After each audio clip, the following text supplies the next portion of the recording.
सिंध जे निगरान वॾे वज़ीर सखर ऐं गुडू बेराजन जी मरमती कमनि जी थर्ड पार्टी खां ऑडिट कराइण जी हिदायत कंदे चयो आहे त बेराज सिंध जी मैशत लाइ अहम आहिनि। उन लाइ बेराजन जी बहाली ऐं मरमत जे कम ते का बि कॉम्प्रोमाइज़ न कई वेंदी। सिंध जो निगरान वज़ीर आला जस्टिस रिटायर्ड मक़बूल बाक़र सखर जे दौरे दौरान सखर बेराज जो बि मुआइनो कयो ऐं आपाशी खाते पारां रिथियल ब्रीफिंग में शिरकत कई।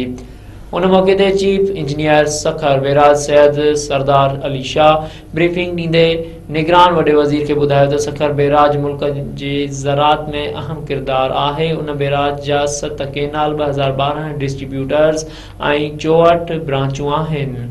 हिन ॿुधायो त रोही केनाल जी कमांड एरिया सभ खां वॾी आहे। पाकिस्तान ठहण बाद 12 सुपर फ्लड इन ब्रांच मां गुज़रिया आहिनि।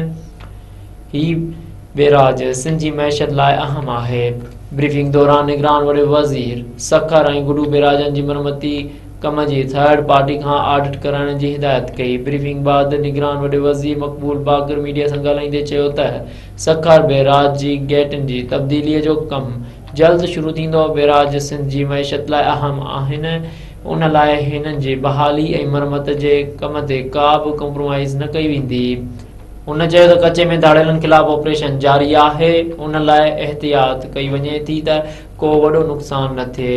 हिक सवाल जे जवाब में हिन चयो त सिंध में गैर क़ानूनी तौर रहियल माण्हुनि जी वापसीअ जो सिलसिलो जारी आहे। हिननि खे 31 अक्टूबर ताईं डेडलाइन ॾिनी वई आहे। उन लाइ असां वटि प्लान तयारु आहे। डेडलाइन बाद प्लान मुताबिक़ गैर क़ानूनी तौर तरसियल माण्हुनि खे वापसि मोकिलण लाइ ॿिया तरीक़ा बि इख़्तियार कया वेंदा।